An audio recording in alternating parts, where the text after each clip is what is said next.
Hello friends, welcome to Khaja blogs. ఈరోజు మనం మరపేట దగ్గర ఉన్నటువంటి నాగారం చిన్న గ్రామం దగ్గరికి రావడం జరిగింది.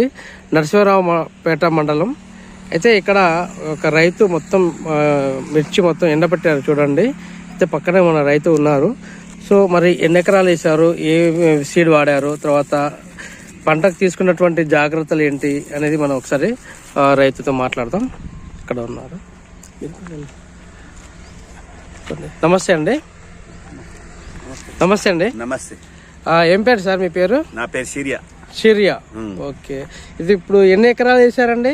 నేను పాతక 3 ఎకరాలు వేసాను. పాతక 3 ఎకరాలు వేసారు. ఓకే. ఇప్పుడు తీసుకున్నటువంటి జాగ్రత్తలు ఎట్లాంటి, ఎన్ని జాగ్రత్తలు ఏమేమి తీసుకున్నారు? ఇప్పుడు మందులు వాడారు కదా, ఇప్పుడు ఏమైనా రోగాలు అనేవి ఏమైనా వచ్చినాయా? రోగాలు ఏం రాలేదు, మంచిగా కాసింది. నేను గుర్రంలో వాడిన మందులు. గుర్రంలో. తర్వాత ఏ విత్తనం వాడారు? భీష్మ. ఓకే. పర్లేదా విత్తనం? పర్వాలేదు, మంచిగా కాసింది. వరకు అయితే మంచిగా కాసింది. సరే, గతంలో కూడా ఏమన్నా ఇట్లాంటిది ఇదే విత్తనం వాడారా, వేరేది? ఈ సంవత్సరం వాడారు. ఇంత ముందు వేరేది వాడారు? అంత ముందు వేరే వాడారు. ఓకే. అయితే ఇప్పుడు ఈ విత్తనంతో మంచిగా పంట అయితే ఎట్లా, దిగుబడి ఎట్లా మంచిగా వచ్చిందా? పంట మంచిగా వచ్చింది. ఓకే. ఏమన్నా రోగాలు, నల్లి కానీ అట్లాంటివి ఏమైనా పడ్డాయా? ఇక నల్లి అయితే ఇప్పుడు అటాక్ అయినాయి కానీ కాపాడగానే, కానీ ఇప్పుడు అయితే పర్వాలేదు. ఓకే. మంచి కాపాడదు. ఇప్పుడు ఇది మొత్తం ఒకే కోత అయిపోయిందా, ఇంకా ఉందా?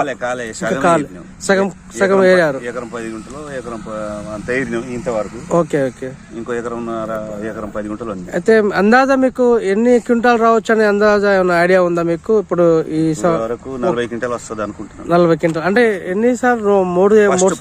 ఫస్ట్ సారి 40 క్వింటాల్ వస్తుంది అనుకుంటున్నాను. 35. ఓకే. 35 అటు మధ్యలో, 40కి 35కి మధ్యలో వస్తుందని అంచనా.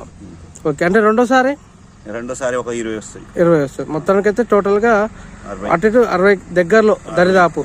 ఇప్పుడు నుంచి మళ్ళీ అదే కాస్తే. అవును. ఓకే. ఇప్పుడు మొత్తం ఇది ఎన్ని రోజులు ఎండబెట్టాల్సి వస్తుంది? ఇది వారం ఎండాలి.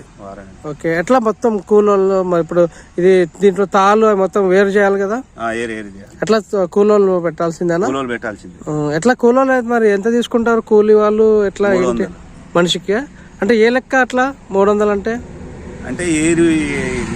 అంటే ఇప్పుడు బస్తాల లెక్కనా, గంపల లెక్క ఇట్లా ఉంటాయి కదా, టైం ప్రకారం?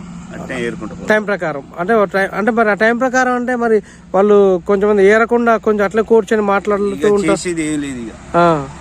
అట్లా కాకుండా ఇప్పుడు గంపకి ఒక గంపకి ఏదో ఉంటది కదా, అంతేనా? ఓకే. ఓకే. ఈసారి అయితే మీకు పూర్తిగా సాటిస్ఫాక్షన్, అంటే మంచిగా పండిందన్న ఉద్దేశంలో ఉన్నారా? సరే. పంట ఓకే, బాగానే ఉంది. మరి రేట్ విషయంలో మీకు ఎట్లా డౌట్ ఉంది? ఎలా ఉంది అన్న రేట్ విషయంలో చాలా డౌట్ ఉంది. మీరు ఇప్పుడు ఇది పంట ఎక్కడ అమ్ముతారు మీరు? ఇక్కడనే అమ్ముతాం. వరంగల్ అయితే వరంగల్, ఖమ్మం. అంటే ఒకవేళ తేవాలంటే మార్కెట్కి తేవాల్సిందే. ఇప్పుడు మరి మీరు అమ్మే రేట్ అంటే ఇప్పుడు మార్కెట్ ని బట్టి అమ్ముతారా, లేకుంటే మామూలుగా మీ అంచనా ప్రకారం? ఇక్కడ అమ్మే రేట్, ఇక్కడ మార్కెట్ రేట్ అంటే వరంగల్ మార్కెట్ ఎట్లా ఉంది అది దాన్ని బట్టి రెండింటిని బేర్ చేసుకుని. ఓకే. ఓకే. ఓకే. మొత్తానికైతే ఈసారి మీకు మంచిగా పండిందని చెప్పేసి సంతోషం వ్యక్తం చేస్తున్నారు. ఓకే. అందరు కూడా అదే విధంగా ఉండాలి. అదేలేండి. అవును, అందరు కూడా రైతు ఎలా ఉంది అనేది కొంచెం అతలకుతలం అవుతున్నారు.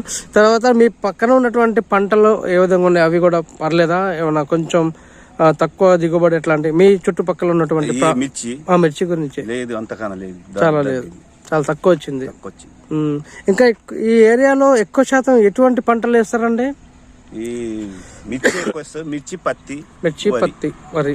ఓకే. ఓకే. దారిపోతే మొక్కజొన్న, పత్తి పోతే మొక్కజొన్నలు ఇక్కడ మంచి పండుతాయి. ఏమైనా ట్రై చేశారా మీరు ఒకసారి? నేనా? పోయిన సంవత్సరం వేసాము. పర్లేదా మీరు? మిర్చి తోట పోయింది, మొక్కజొన్న వేస్తే వచ్చింది, మంచి బాగానే పండింది. ఓకే. ఓకే. సరే.